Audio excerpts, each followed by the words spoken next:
Hello everybody, it's Dashu here again, and because the last thing I did about the 5-year plan was quite well received in this format, I thought I'd draw you another one, and hopefully this one, it's only about 6 minutes long, so take the time to watch it if you fancy.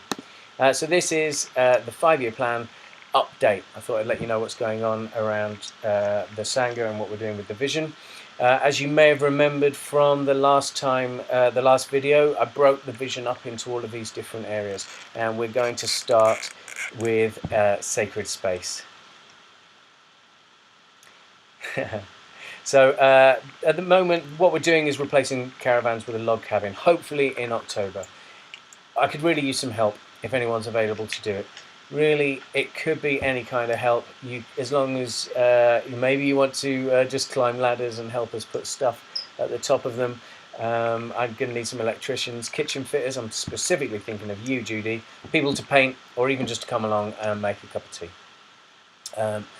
We're also building a couple of stone walls, which is going to be quite interesting. I'll just freeze this in a second to explain what's happening. Right, so as you will see here, we've got the new pavilion which we built last year, and a patio that I put in earlier this year, and this here is a bird's eye view of the stupa. Here's the stream that runs along the side.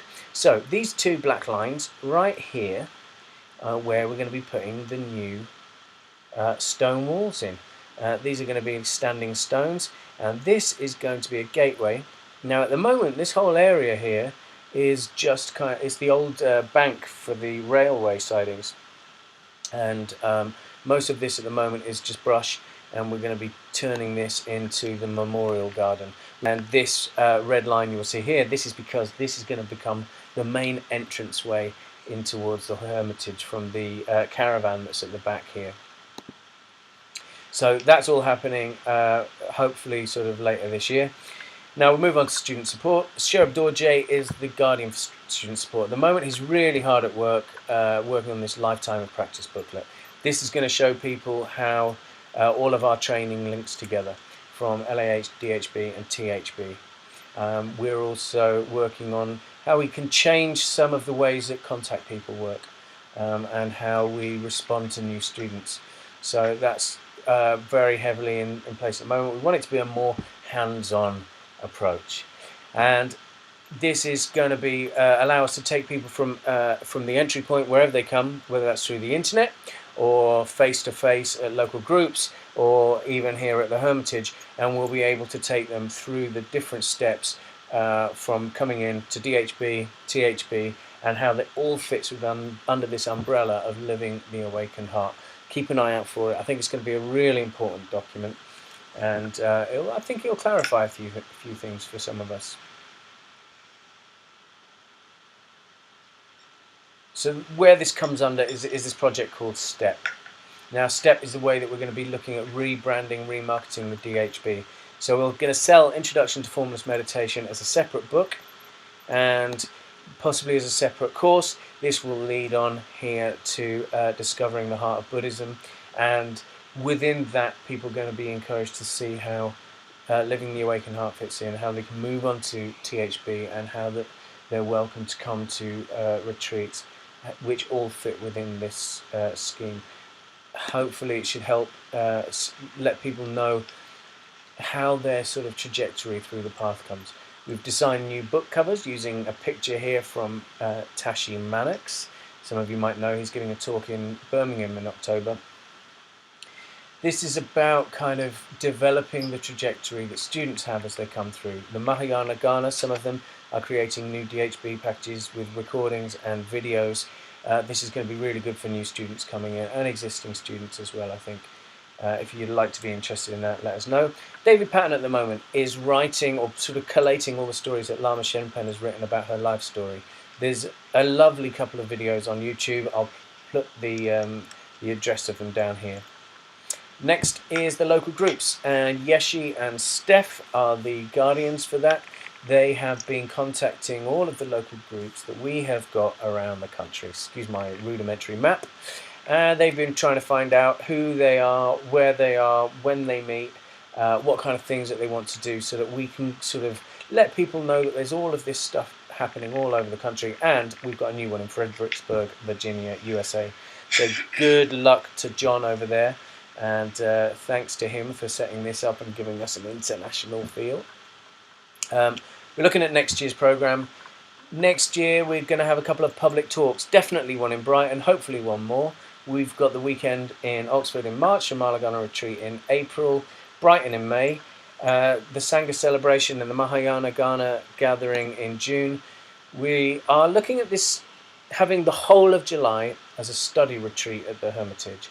This is going to be for the Mahamudra Pranidhana, and we're going to do a daily study with teachings from Lama Shenpen and try and film them. So if you can get to the Hermitage, for some or all of that, you can just join in with what's happening.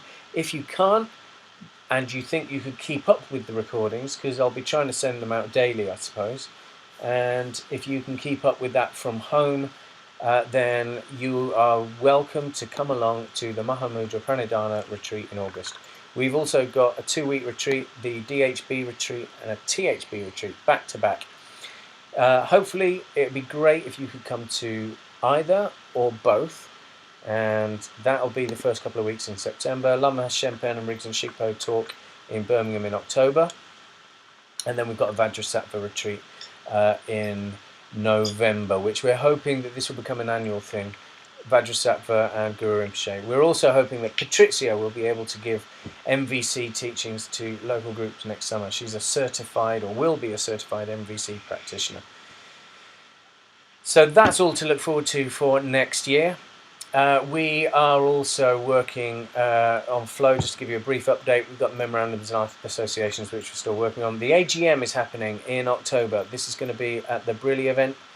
The Shambhala Ghana at the moment are still working on the ethos, and we're working on how we can make this available, more kind of involving members.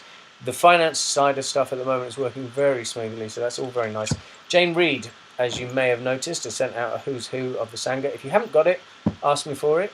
It still needs to make changes, but hopefully that'll help clarify what we're doing and who's around. Then the last one is Public Face. Buddhism Connect on Facebook has over 300 likes. It's been a really good build. We are looking at building a new website which will help us sell Shenpen's books, and also the new STEP program for DHB. Forums we're going to be looking at in the new year. Please follow us on Twitter if you ever use it. This is AHS Vision, at AHS Vision, is for updates on what's happening with the 5-year plan. At AHS Hermitage, you'll see photos of people who are here in retreat, Lama Shenpen, what's going on, and that kind of stuff. So it's quite an easy way. You can also see that on the Hermitage website, right on the front page, hermitageoftheawakeningheart.org. I'll put the link down the bottom here. We also will be looking at all of this stuff on the forums. I know it needs tidying up and it needs a lot of work, but of course I've only got a limited amount of time. If you think you can help, email me and ask me, or just go straight to the forums and join in with the discussions. Thanks very much. The last bit of news is about Lama Shenpen and her health. Thank you for all those people who have sent in their messages of worry. At the moment she's very happy. She's a little bit tired, but there's nothing to worry about. Thank you very much. Hope you enjoyed it. Hope it didn't bombard you with information. It's funny that recently I've had 2 messages, one saying I haven't heard enough, and the other one saying you're bombarding us with information. So hopefully this is an easier way for people to stay in touch. Thank you very much, and I will speak to you soon. Bye.